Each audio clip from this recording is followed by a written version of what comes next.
conversation is going to always be had, and it's great for debates because they want to compare errors, they want to compare players and who they've seen. The one thing that I know for sure, that I've been a part of 2 teams that's won the 2 hardest championships in NBA league history. The 2016 Cavs coming back from 3-1 versus 73-9 team, being down 3-1 versus one of the best teams that ever been assembled. 2-time MVP. 2-time MVP. And then what we went through in the bubble. And if you were not in a bubble, you don't quite understand it. All right, Chris Broussard is back with us again. I mean, Broussard, is he right? Is LeBron James right? First of all, I got to give LeBron props. This was a clever, subtle way of saying, I'm the GOAT without saying I'm the GOAT, as he did 4 years ago. So I'll give him props for that. But no, he's not right. Look, and I get the bubble situation. I think it was really hard on LeBron. We know how much of a family man he is. He said he didn't see his kids till he got out of the bubble. That is rough. We know he's a man of routine, as he said on the podcast. That's broken in the bubble. I get it. But I can also point to things that would have made it easier. No travel, no distractions, no hostile crowds to deal with on the road. And as a 35-year-old with 16 to 17 years of experience or wear and tear, really, he got a 4-month break in the season before the playoffs started. So that helped his body. And then the opponent that they faced. I don't blame the Lakers for it. But they faced arguably the worst team to ever reach the NBA Finals, and that was before the Miami Heat lost 2 of their 3 best players, Goran Dragic, who missed 4 of the 6 Finals games, and Bam Adebayo, who missed 2 of the 6 Finals games. So there's no way this was the hardest Finals to win, or one of them. Secondly, Golden State. If you want to say it's the greatest comeback in NBA Finals history, absolutely. If you want to say it's one of the most epic finals, absolutely. But I can't give you credit for being down 3-1.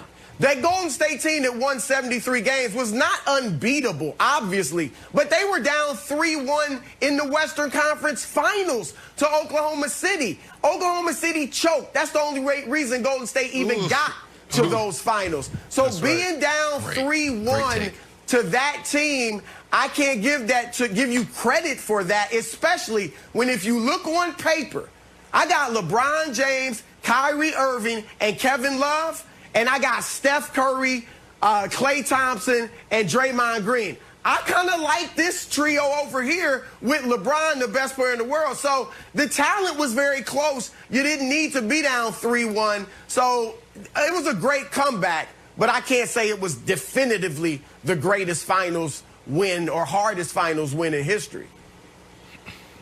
Okay, Chris, look, I may contradict myself right here, so stay with me. And I want to focus just on this last title. I think it's both, right? Now, I think it could potentially be the easiest title for LeBron, and I think I said this when they were in the bubble and we were covering the bubble. Yep. And the reason why I said that is because in this moment right now, it comes down to leadership. So let's go to the NFL really quick.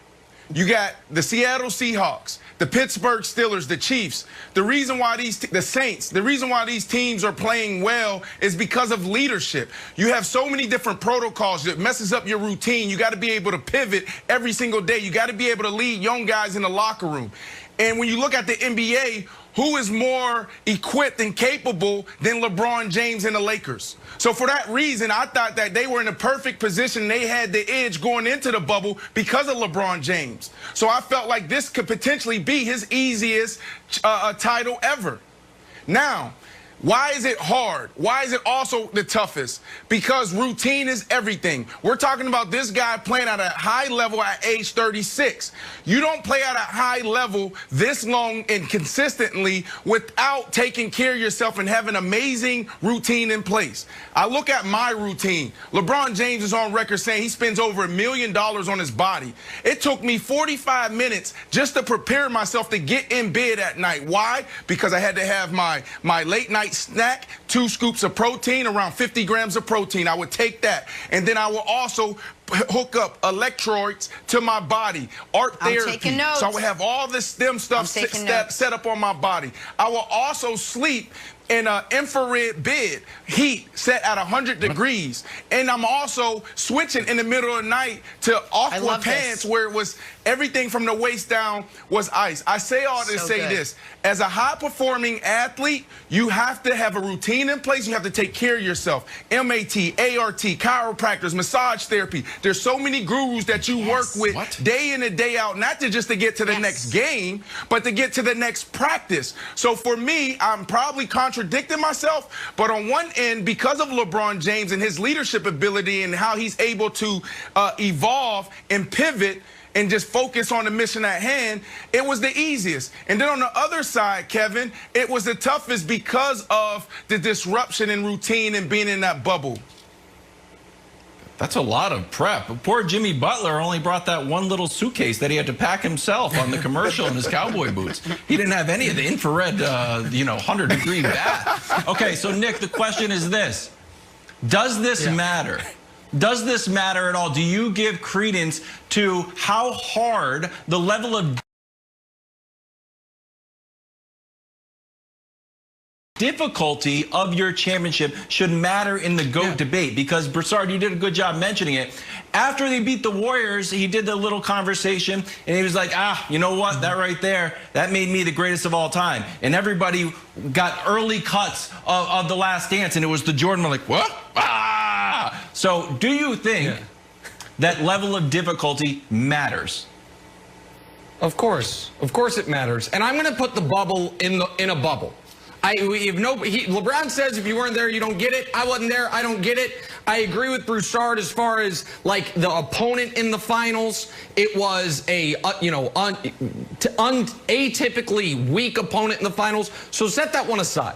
And you guys are trying to denigrate the 3-1 comeback. Okay, let's pretend it wasn't a 3-1 comeback. I'll clean it up for LeBron. I beat the best team to ever be beaten in a finals. It's true. And how'd we beat them? Well, I went 41-16-7. Then I went 41-8-11.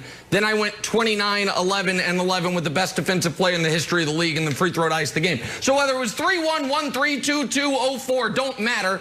The best team to ever be beaten in a finals, I beat them. But here's what he's really saying, Broussard, and this is undeniable. LeBron's got 3 rings where in the finals, he beat a team that was far better than any team Jordan ever beat. Best team Jordan ever beat in the finals, 96 Sonics. It's a really, really, really good team.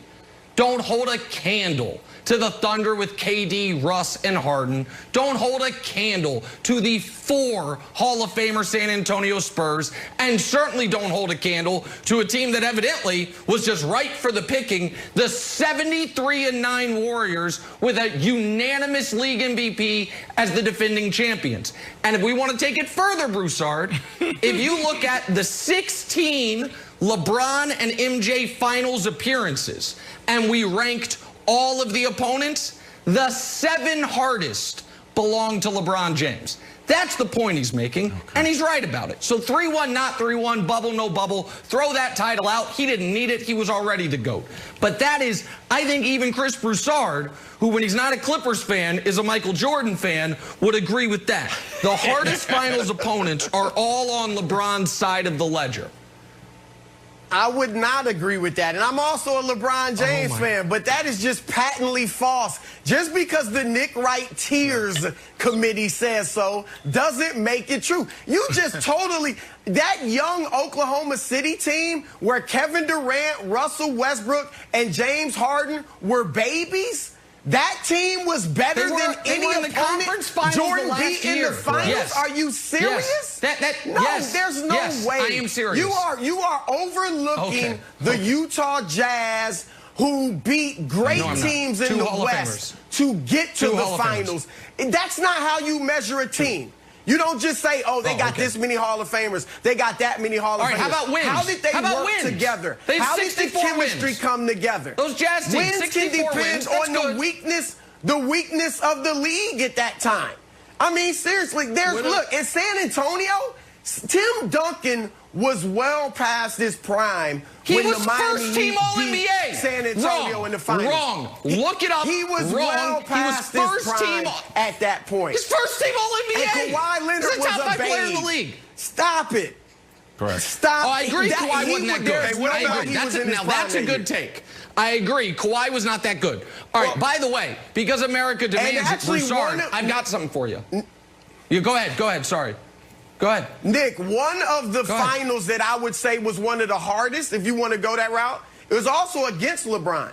And that was the 2011 Dallas Mavericks with one great player in his prime, Dirk Nowitzki, beating 3 of the best players in the world, that is 3 correct. future Hall of Famers.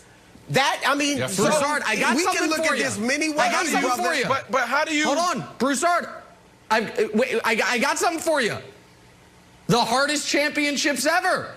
Let's show them. We got a top 3. Bronze medalist, the 2011 Mavs. Do you know what the 2011 Mavs had to do? In round 2, they beat the back-to-back champion Lakers. Get out of here. Round 3, they beat Oklahoma City, who evidently KD, Russ, and Harden weren't any good in 2012, so they must not have been good in 2011. I thought they were pretty awesome. Round 3, they beat LeBron, Wade, and Bosh. What's the silver medalist for the hardest championship? I think Broussard covered this one. He was fresh out of college. 1970 New York Knicks. First playoff series, they beat Earl the Pearl Monroe and Wes Unseld. Second playoff series, they beat Kareem, at the time Lou Alcindor. And in the finals, they beat Jerry West, Elgin Baylor, and Wilt Chamberlain. And the hardest championship ever won, on the road the whole time, the 1995 Houston Rockets. You are on the road in Utah in a Game 5. You win it. You're down 3-1, which again, I'm learning doesn't count for anything, to Phoenix and Chuck in round 2.